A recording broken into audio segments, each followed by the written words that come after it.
जय हिंद साथियों। आज के इस वीडियो में पॉलिटी यानी कि भारतीय संविधान से 30 मोस्ट वीवीआई प्रश्नों को कवर करेंगे, जो कि आपके एग्जाम के लिए काफ़ी ज़्यादा इम्पोर्टेंट रहेगा। इसलिए आप सभी पूरा सेशन को बिना स्किप के लास्ट तक पूरा ध्यानपूर्वक देखें। और साथियों, जितने भी नए अभ्यर्थी जो कि चैनल पर पहली बार आए हैं, आप लोग क्लास टाइमिंग को नोट कर लीजिए। डेली शाम 7:30 बजे इस चैनल पर आपको लाइव चैट के साथ क्लास दिए जाते हैं। तो चलिए फटाफट से आप सभी लाइव में जुड़ जाइए। सभी को गुड इवनिंग, गुड इवनिंग। तो चलिए आज का पहला प्रश्न आपके सामने है। 11 दिसंबर 1946 को किसे संविधान सभा का अस्थायी अध्यक्ष चुना गया था? वेरी इंपॉर्टेंट प्रश्न है। चलिए आप सभी आंसर बताइए। 11 दिसंबर 1946 को किसे संविधान सभा का अस्थायी अध्यक्ष चुना गया था? तो साथियों, यहाँ पर पहले प्रश्न का आंसर जो भी बच्चे लाइव चैट में ऑप्शन बी बता रहे हैं, उनका बिल्कुल सही जवाब है डॉक्टर राजेंद्र प्रसाद को। देखिए, 11 दिसंबर को संविधान सभा की दूसरी बैठक होती है, जिसमें अस्थायी अध्यक्ष चुना गया था डॉक्टर राजेंद्र प्रसाद को। जबकि संविधान सभा की जो पहली बैठक होती है 9 दिसंबर 1946 को, और इस बैठक में अस्थायी अध्यक्ष चुना गया था। और अस्थायी अध्यक्ष के रूप में किसे चुना गया था? तो डॉक्टर सच्चिदानंद सिन्हा को। संविधान सभा की दूसरी बैठक 11 दिसंबर को, और तीसरी बैठक होती है 13 दिसंबर 1946 को।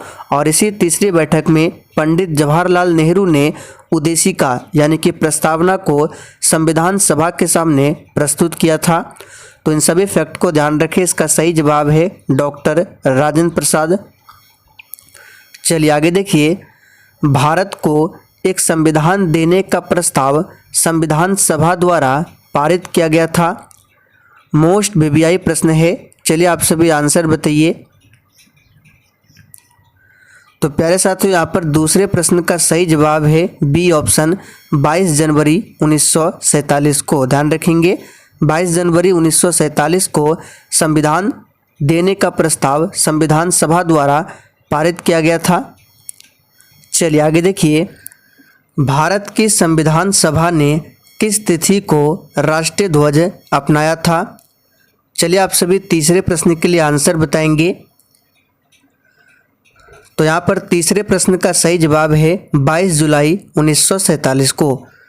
तो देखिए, 22 जुलाई 1947 एक भी ऑप्शन में नहीं दिया हुआ है, तो सही कर लेंगे। इसका आंसर क्या होगा? 22 जुलाई 1947 को संविधान सभा ने ये जो राष्ट्रीय ध्वज है इसको अपनाया था। और ये जो राष्ट्रीय ध्वज है इसका लंबाई और चौड़ाई का अनुपात भी पूछा जाता है, जो कि 3:2 में होता है। और इसका डिजाइन किसने तैयार किया था? तो पिंगली वेंकैया ने। चलिए आगे देखिए।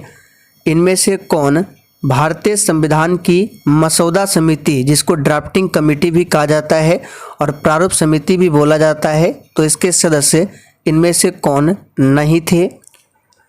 बिल्कुल आपको सोच समझकर आंसर करना है। और साथियों, अगर आपको ये सेशन थोड़ा बहुत भी पसंद आ रहा है तो आप सभी सेशन को लाइक करते जाइए।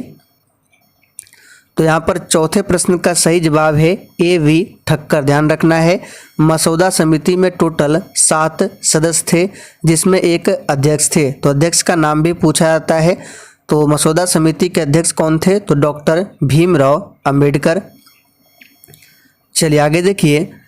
पंडित जवाहरलाल नेहरू ने किस तिथि को संविधान सभा में उद्देश्य यानी कि प्रस्तावना को प्रस्तुत किया था? तो अभी हमने आपको थोड़ी देर पहले बताया था, उद्देशिका यानी कि प्रस्तावना को प्रस्तुत किया था किसने? तो पंडित जवाहरलाल नेहरू ने। कब किया था? तो संविधान सभा की तीसरी बैठक जो कि 13 दिसंबर को हुई थी, 13 दिसंबर 1946 को। तो यहाँ पर साथियों बी ऑप्शन आपका सही जवाब है।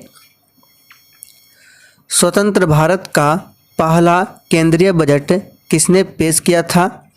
और देखिए, प्रत्येक स्टूडेंट को नीचे लाइव चैट में अपना अपना आंसर देना है, जिससे आप सभी का प्रॉपर तरीके से रिवीजन भी हो। तो यहाँ पर छठे प्रश्न का सही जवाब है आर के शनमुखम शेट्टी। तो डी ऑप्शन आपका सही जवाब है। भारत की संविधान सभा का विचार पहली बार किसने दिया था? चलिए आंसर बताएंगे, बिल्कुल टॉप लेवल का प्रश्न है। तो प्यारे साथियों, संविधान सभा का विचार जो है पहली बार दिया था किसने? तो M.N. रॉय ने।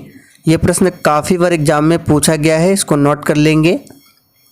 चलिए आगे देखिए, भारतीय संविधान के जनक के रूप में किसे जाना जाता है?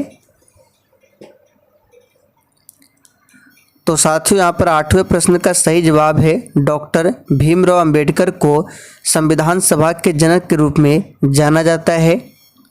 चलिए आगे देखिए, भारत में कौन सा दिन संविधान दिवस के रूप में मनाया जाता है? वेरी इंपॉर्टेंट प्रश्न है, इसको भी आप सभी मार्क कर लीजिए। तो प्यारे साथियों, संविधान दिवस के रूप में मनाया जाता है 26 नवंबर को। क्यों मनाया जाता है? क्योंकि 26 नवंबर 1949 को ही हमारा संविधान बनकर तैयार हुआ था और 26 जनवरी 1950 से हमारा संविधान पूर्ण रूप से लागू किया गया था। इसलिए प्रत्येक वर्ष 26 जनवरी को गणतंत्र दिवस मनाते हैं और 26 नवंबर को संविधान दिवस के रूप में।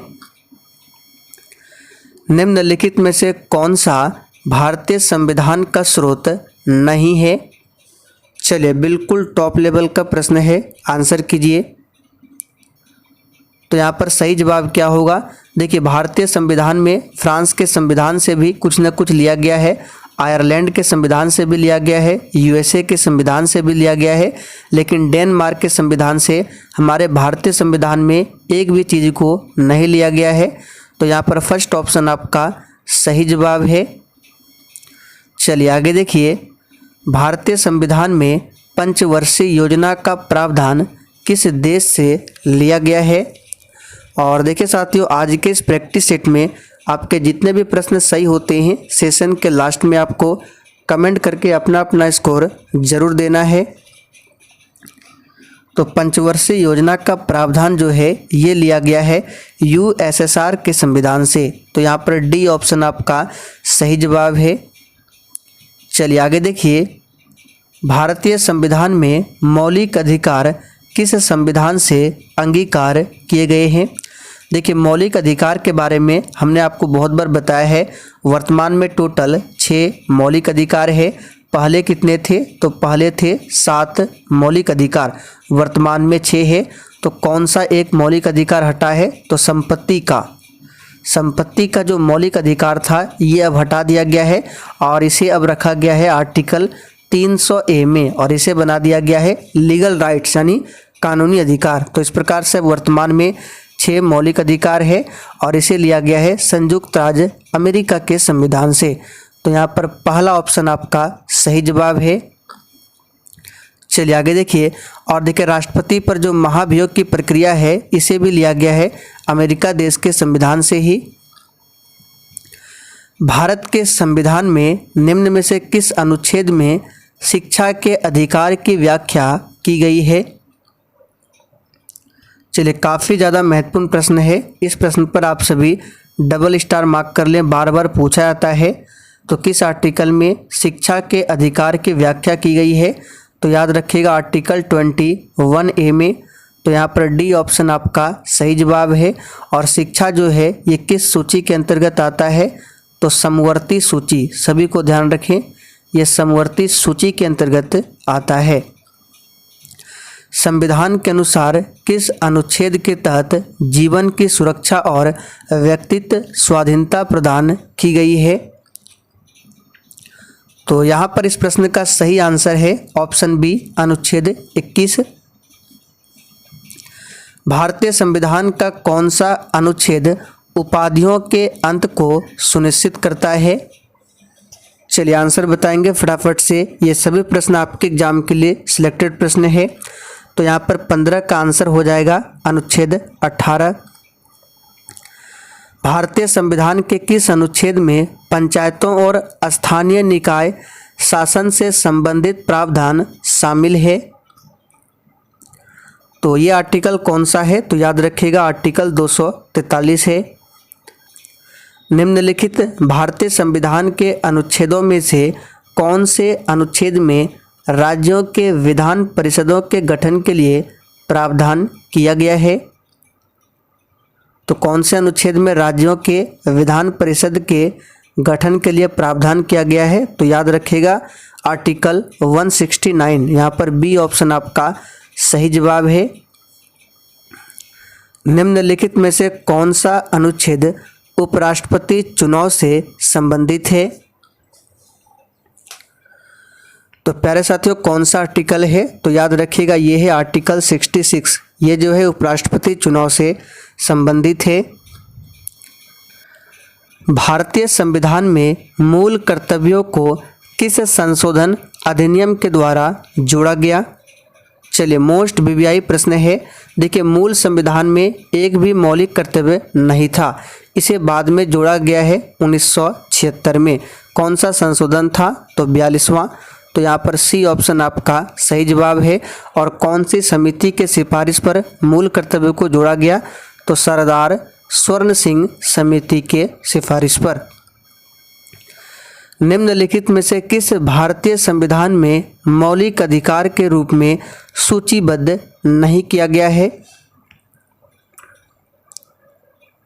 तो यहाँ पर सही जवाब क्या हो जाएगा 21 का? डी ऑप्शन संभाषण का अधिकार। भारतीय संविधान निम्नलिखित में से कौन से मौलिक अधिकार की गारंटी नहीं देता है? तो यहाँ पर सही जवाब है व्यावसायिक अधिकार। यह अधिकार की गारंटी नहीं देता है। राज्य के नीति निर्देशक सिद्धांत जो कि आयरलैंड देश के संविधान से लिया गया है, इसका उल्लेख भारतीय संविधान के निम्नलिखित में से किस भाग में किया गया है?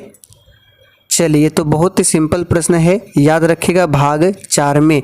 और अनुच्छेद की बात करें 36 से लेकर 51 तक में इसका उल्लेख मिलता है। भारतीय संघ की कार्यपालिका का संवैधानिक प्रमुख कौन होता है? और देखिए साथियों जिसने अभी तक सेशन को लाइक नहीं किया है फटाफट से आप सभी सेशन को लाइक कर दीजिए। तो भारतीय संघ की कार्यपालिका का संवैधानिक प्रमुख जो है ये होता है राष्ट्रपति।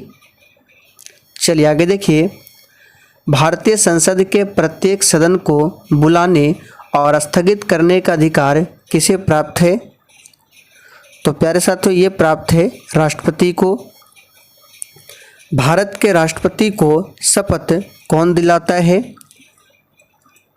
तो प्यारे साथियों भारत के राष्ट्रपति को जो शपथ दिलाता है कौन? तो याद रखिएगा भारत के मुख्य न्यायाधीश। और राष्ट्रपति से संबंधित 1-2 आर्टिकल को ध्यान रखिए, जैसे कि आर्टिकल 61 हो गया, इसमें बताया गया है राष्ट्रपति पर महाभियोग की प्रक्रिया के बारे में। आर्टिकल 72, इस आर्टिकल के तहत राष्ट्रपति जो है किसी भी व्यक्ति को फांसी की सज़ा से मुक्त कर सकता है, यानी कि क्षमादान की शक्ति प्राप्त है राष्ट्रपति को अनुच्छेद 72 में। निम्नलिखित में से किसे भारत के राष्ट्रपति द्वारा नियुक्त नहीं किया जाता है? तो यहाँ पर सही जवाब है फर्स्ट ऑप्शन, राज्यों के मुख्यमंत्री को। राज्यों के मुख्यमंत्री को राष्ट्रपति द्वारा नियुक्त नहीं किया जाता है, राज्यों के राज्यपाल को नियुक्त किया जाता है राष्ट्रपति द्वारा। भारत के संविधान के अनुसार संघ के रक्षा बलों का प्रमुख कौन होता है? चलिए फटाफट से आंसर कीजिए। तो यहाँ पर सही जवाब है राष्ट्रपति। भारत के किस राष्ट्रपति को मिसाइल मैन के रूप में जाना जाता है? तो यहाँ पर सही जवाब है डॉक्टर APJ अब्दुल कलाम को। भारत के प्रथम मुस्लिम राष्ट्रपति कौन थे? तो प्यारे साथियों भारत के प्रथम मुस्लिम राष्ट्रपति थे डॉक्टर जाकिर हुसैन, और ये 3रे नंबर के राष्ट्रपति थे। भारतीय संविधान के अनुसार भारत के उपराष्ट्रपति का चुनाव क्या होता है? भारत के राष्ट्रपति द्वारा होता है, ये तो गलत है, संसद के दोनों सदनों के सदस्यों द्वारा। ये बिल्कुल सही है, तो यहाँ पर बी ऑप्शन सही है। चलिए आखिरी क्वेश्चन है जिसका आंसर आपको नीचे कमेंट करके बताना है। इनमें से कौन भारतीय संसद का हिस्सा नहीं है? इस प्रश्न का आंसर आप सभी को नीचे कमेंट करके बताना है। और आपने 31 प्रश्नों में कितने प्रश्न सही किए हैं ये भी आपको कमेंट करके बताना है, बिल्कुल ईमानदारी पूर्वक।